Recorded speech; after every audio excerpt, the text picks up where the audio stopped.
What's good, my people, my peeps? Good afternoon. We're just tapping in to the Daily Mail, the White House press conference, just seeing what's going on in the world, and we're going to talk about Diddy as well. And I believe they're going to tap in and discuss Diddy's situation. And as you may have heard by now, that he has been indicted on 3 indictments charges. So let's see what the Daily Mail has to say, and then we'll have a conversation. Let's go.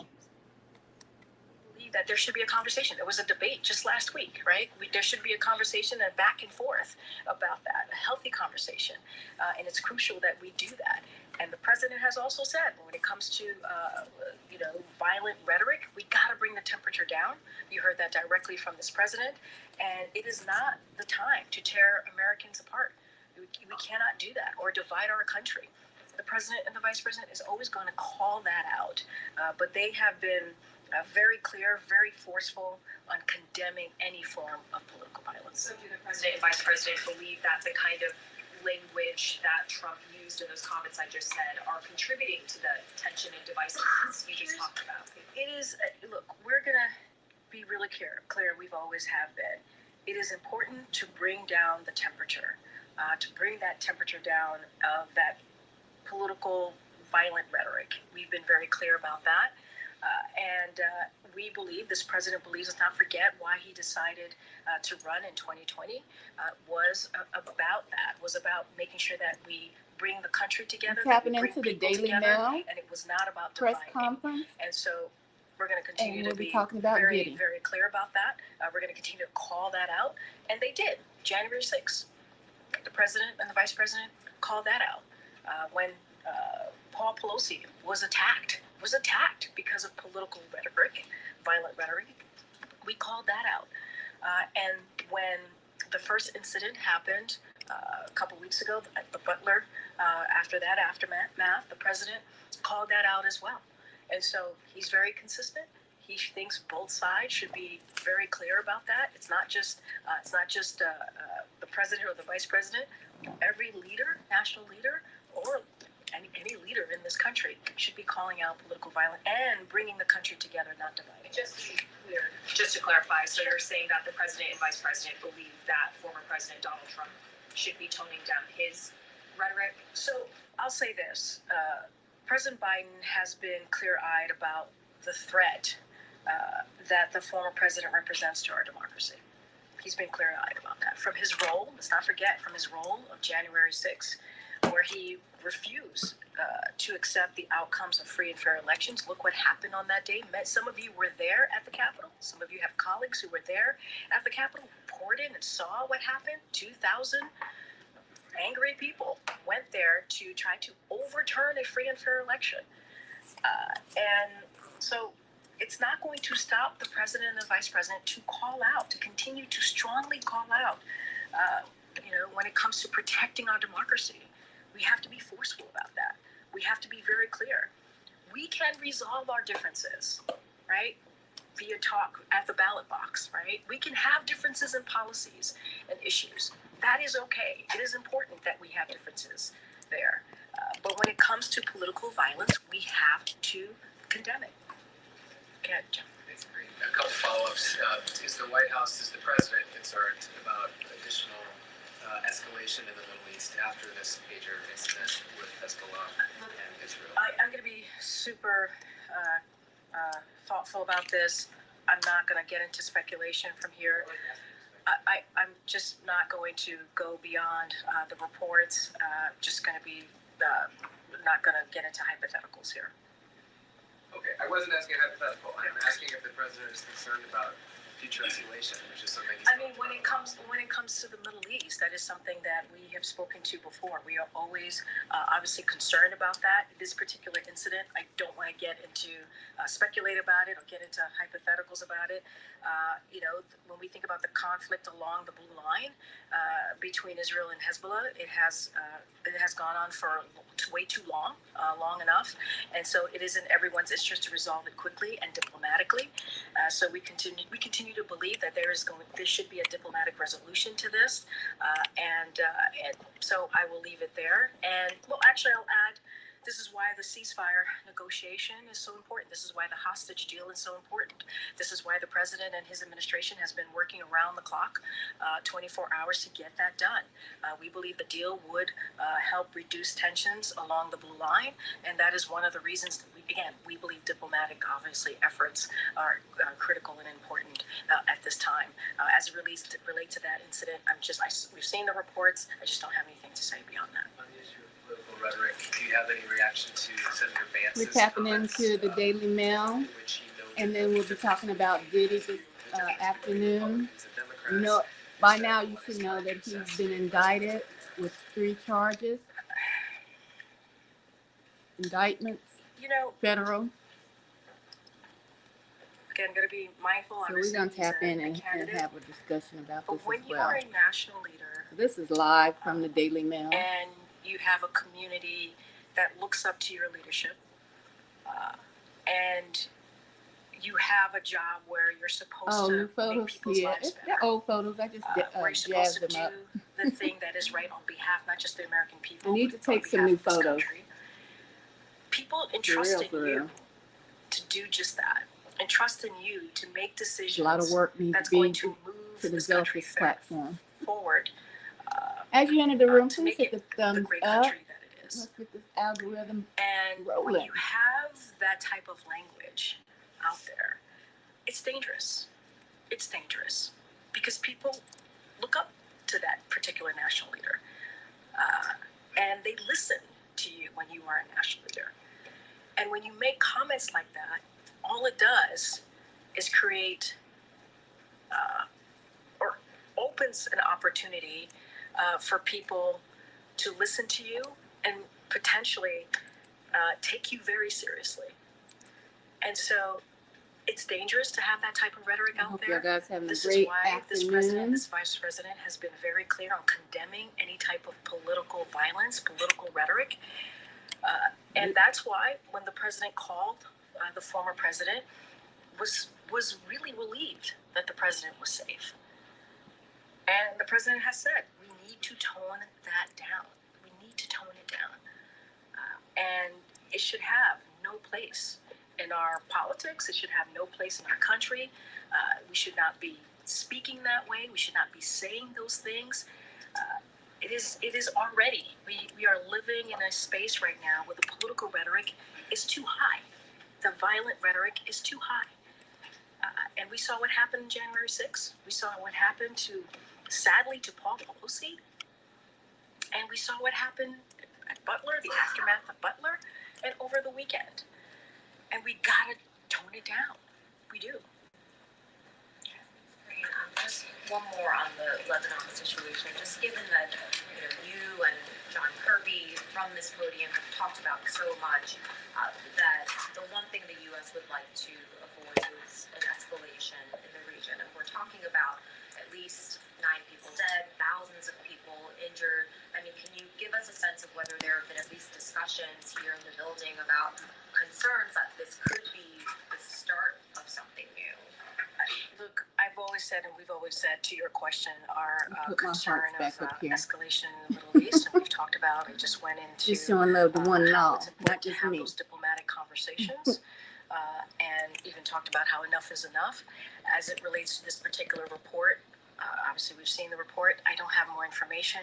I don't want to speculate from here, but we've been very clear about the tensions in the Middle East and wanting to make sure that we do everything that we can to lessen the tension there. And can you say whether senior officials were surprised to see this kind of coordinated, widespread? So what I can say is, if you're asking me if the U.S. was involved, no, the U.S. was not involved. If you're asking me if we were aware of the operation, we were not aware of this incident. That hundreds of pagers, as you just mentioned, were going to explode in Lebanon ahead of time. This is not something that we were aware of, and I'm just not going to go beyond that. And just She referred to it as an operation. Sorry, very quickly. You referred to it as an operation. Yeah, this incident.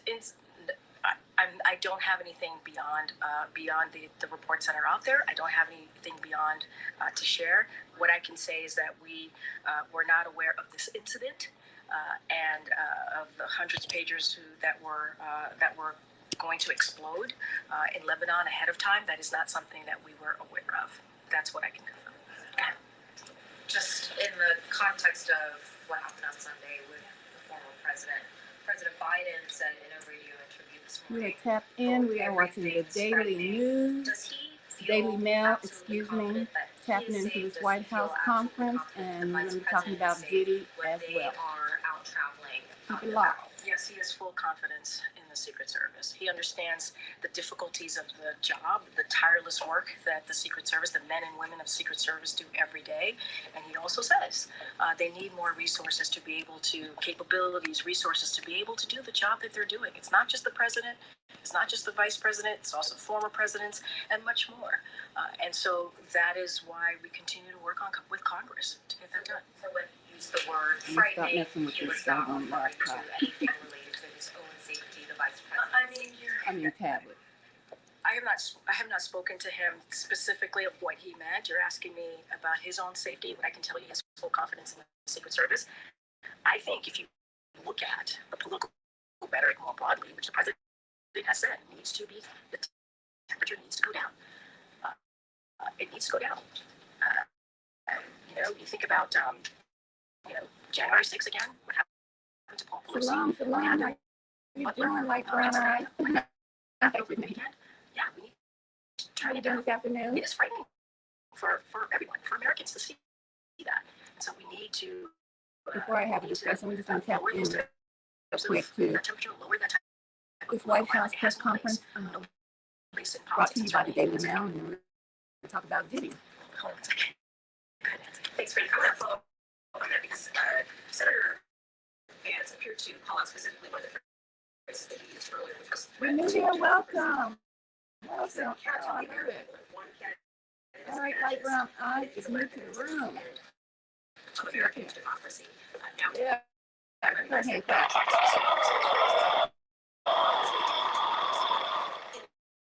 what has happened, in light of the fact that there are going to be disturbed people who take words like threat or danger literally. Is the Welcome. president and is the vice president considering avoiding those specific terms, threat to democracy or danger to democracy? And look, and I answered this question. The president has always been very clear-eyed Martin's the first to welcome you in. about the threat of the former president represents to our democracy. Just think about January 6th. You follow January Ringo 6th, and we have to Rilo? be honest with the American people when we My see these hands are threats, when we around. see That's that type of what's up. rhetoric Yes, that led to indeed. 2,000 people going to the Capitol. That's We have to call that must out. be how you got led here. And look, let me step back for a second even further. You find like I'm stylish. Tapping obligation, right? You're all obligated to So cover just to events recap, we're like tapping January into 6th. the As I Daily mentioned before, some Mail, of your colleagues were there. the some White of you House were News there on Conference, and we're going to be 6th. talking about And Diddy you as well. had to report that the way you saw it. The obligation to do that. We appreciate it because I know those were dangerous times. That was a dangerous day to be there. And, we have to call out any type of refusal of an outcome of an You election. forgot brainwaves. Oh, Any type yes. of violent Most rhetoric. definitely. And this administration Yes, I have has all of the them down on my responsibility to be honest. channel, To the featured American people. channels. So anybody who's coming in, make So, sure you look down on my page on we my can, featured channels As a and country, go follow right, these we brothers. can have Brainwaves. And disagreements then on we have, who did issues, you on say? policy Sorry, issues. y'all. It is okay It's up on my to style, have so I that won't hit no conversation. We button. had a debate, just like as I And mentioned. Ringo and Rilo. It is that is what's beautiful about what we do, right? To go back and forth about our democracy. But once there's violent rhetoric, we got to condemn that. And the president's going to encourage all leaders from both parties to do so. All leaders from both parties to do so. It's not just on one. All leaders on both parties have to make sure that we do not use that type of violent political rhetoric. Because look what happened. January 6th, Paul Pelosi, Butler, over the weekend. We got to be mindful. Go ahead, April. Oh, I'm sorry, April. I think she had more. Sorry. I apologize. No problem. So, this is a question about the Secret Service, and I'm wondering if the president believes that, at least until the Secret Service can get the resources that he says that. It is very important that we ensure that this organization and your members That's different. They done always cut have the the press resources conference off, y'all. to What's that about? deliver the voices that must be heard. So I thank you for hosting me today. 4 years ago. What the heck? I'm reading the comments down here. What the hell? I know. What did they cut the press conference? It says hacked. What happened? And I'm reading y'all the comments. I don't know if you guys can see them. Oh my goodness, pretty brown. I mean, like brown eyes. That's what's up. Oh, thank you for your contribution. Oh, I love it. Another hand clap. Let's do a little dance for that. A little more music, a little dance. Make a little noise. Yes, thank you so much. I appreciate that. Love it, love it. We have the lowest. You know, I'm gonna keep that up there. That'll make me proud. Then I'm let that ride for a little bit. We have That ride. invested in small businesses, and to the benefit of many people. But I wonder what happened with the press conference. They just literally cut it off. Did y'all see that? They cut the press conference off and switched it to. Oh, okay, because this is what we're here for. We're live. This is live. I guess she was bumping her gum. In particular, I'll talk about the impact on Black people, where we know Black folks are The people 60 still was times confused. more likely, 60%, excuse me, more likely to be diagnosed with diabetes, and we have now She finally lying. capped the cost of insulin. For our Diddy, you want to hear about Diddy? Capped the cost of prescription medication. Y'all can't see the comments. I'm trying to read them for you. Because we, unlike the former president who promised to do it, Somebody said Trump cap. finally have allowed. Now, I'm just going to say right off the rip, I have no dog in this fight. I don't have no political party that I am affiliated with. Is the price of groceries still too high? They're all affiliated together. They work it together. And I will tell you, I I just do got y'all that thinking I about offer a new generation of leadership for our country that is about, in particular, turning the So page we are on an tapped era in. that sadly has shown us attempts by some to. It's like Daily News. They were having a press conference at first and then it switched to That this. is about bringing some level of optimism and dare I say, Let's listen to what she has to say real quick. about what I know is possible in our country. And so my plan for the economy What's your plan? includes what I imagine and believe and call an opportunity economy. What we can do to grow an opportunity economy where all people have access to the resources to compete, to apply their incredible work ethic, their ambition, their aspirations. Oh, you too. That's what's up. And actually, just give I would get ahead. And I can talk in more detail about it, but specifically, I'll mention a few things.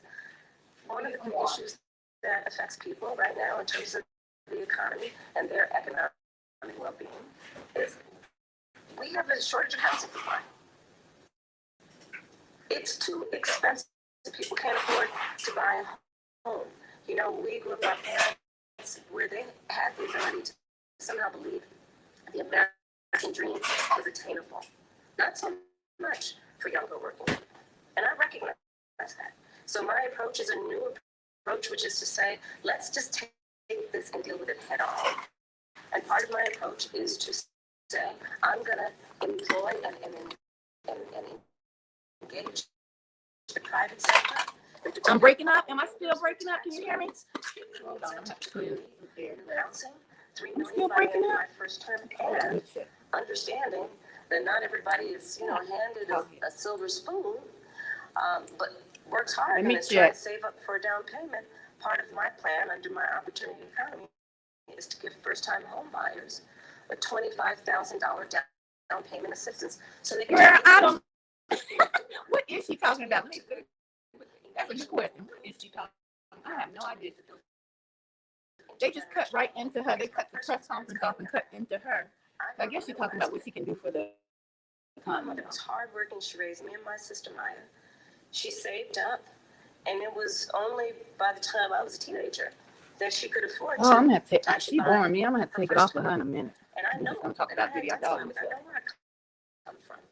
And I know, but I'm serious. I know that so many people work so hard and should have the opportunity to just get their foot in the door. Again, so it's not just about getting by, but getting ahead. Please. I'd like to ask you more about the opportunity economy.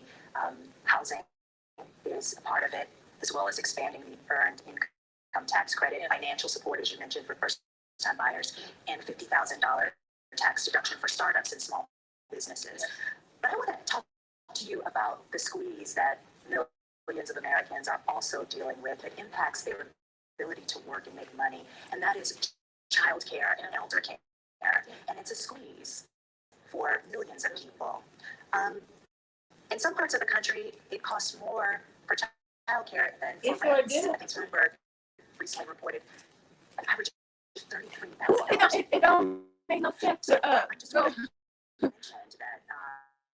go to work so that you can afford childcare. To go to work just so you can afford childcare. That don't make sense. Proposed to guarantee families can actually afford childcare and elder care. So to your point, it is. What can she do for the black people? Lie. Sadly, the state of affairs in our country that She can lie. She ain't gonna do that for the black folks. What's up, Ringo? I mean, that's not Ringo. That's Rolla. You know I gotta put my glasses on, brother. What's going on? How you doing? Because it's too expensive and it doesn't actually level out in terms of the expense versus the income. My plan is that no family, no working family should pay more than 7% of their income in child care. What? Because I know that when you talk about the return on that investment, allowing people to work, allowing people to pursue their dreams in terms of how they want to work, where they want to work, benefits us. But you know, I was listening to a press conference and it switched to this. But we got to hear what these people talking about too. You know what I'm saying? A conversation that we need to resuscitate, which is the number of women that had to leave the workforce because of the lack of child care and home health care. And so many of our families, and women end up carrying the responsibility. Men do too, of course.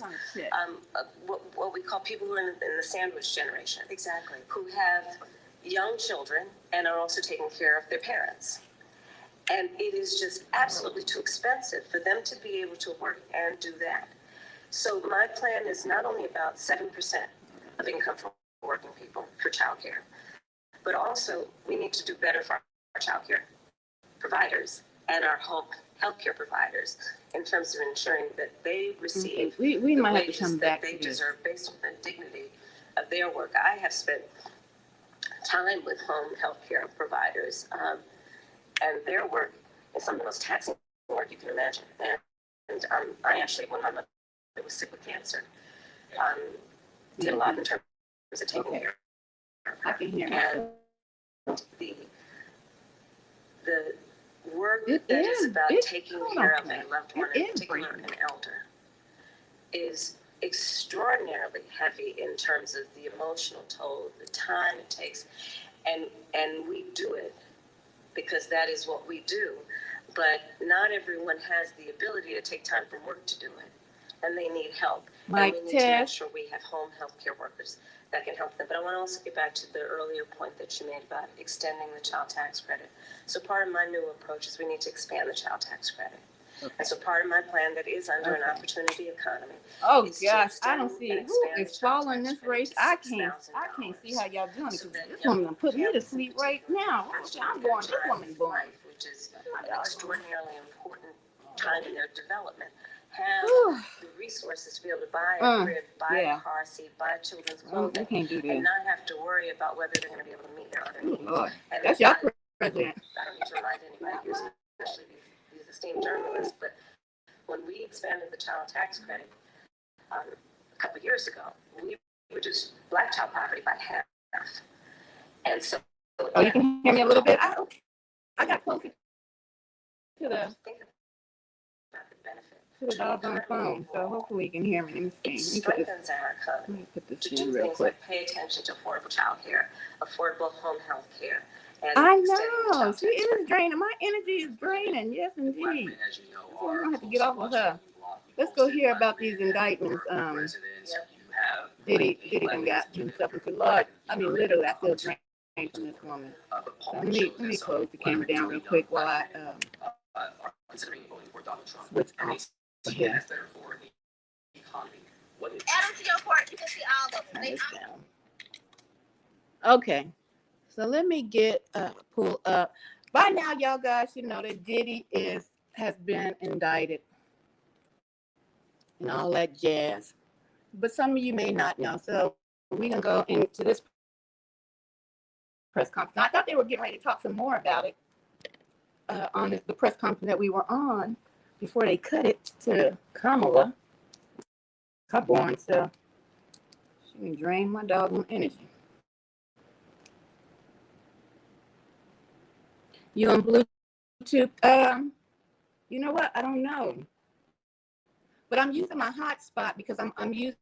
That's probably what it is. I'm using my hotspot for another device. Is it still breaking up?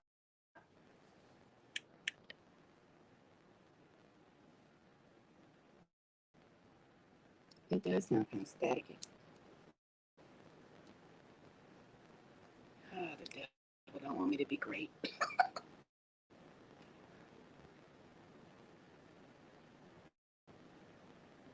Yeah, that yeah, it's the hotspot because I'm using because I have to use my phone to show y'all this. I didn't feel like doing all that extra work. But people don't understand. Let me go on a tangent right quick. Let me go on a tangent. This from Rilo and me. Y'all need to donate. Rilo, drop your cash app in the chat. Y'all need to donate to Rilo's channel and my channel so we can upgrade our equipment. Okay? Because we want to bring y'all awesome, content with quality. But some of our stuff is a little outdated. We need to upgrade. And if you want to come and watch, help drop a couple of dollars. We appreciate it. Hit the Cash App. Yeah, it is staticky. Yeah, it is staticky. Okay, so let me get into this. I might have to get off of here and just be on one device. But I was gonna tell you guys that I try to do it this way because it's the easy way. But production of content is work. Okay, production of content is work, and so we need the proper equipment to do the proper work to give y'all quality content. So I was trying to get over real quick and just jump on and do it like this, but you hear the audio. It's horrible. Horrible. So hold on real quick. What's going on? Let me refresh this real quick.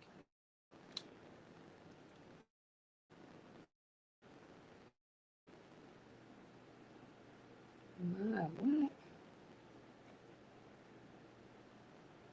Let me see. I thought I saved it. I didn't, y'all. I'm gonna have to put it together and come back later.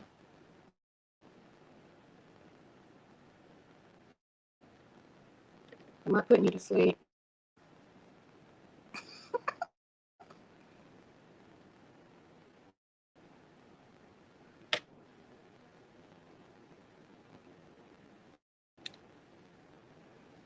Well.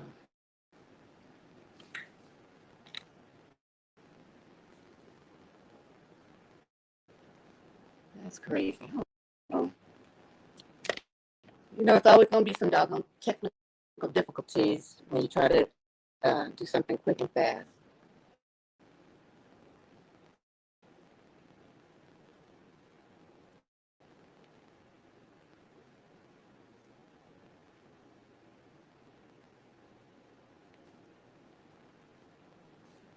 This is crazy.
Me, I'm gonna put y'all to sleep. Me, I can't. They cut it. Right up.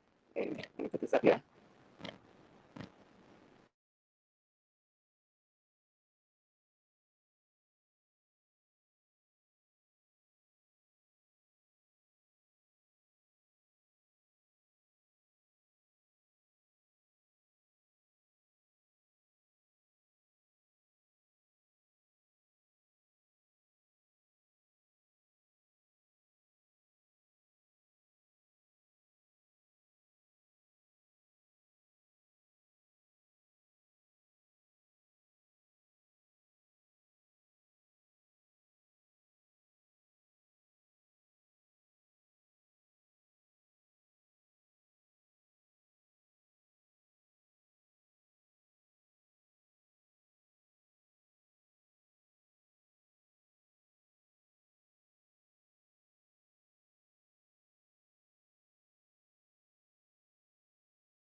All right, guys.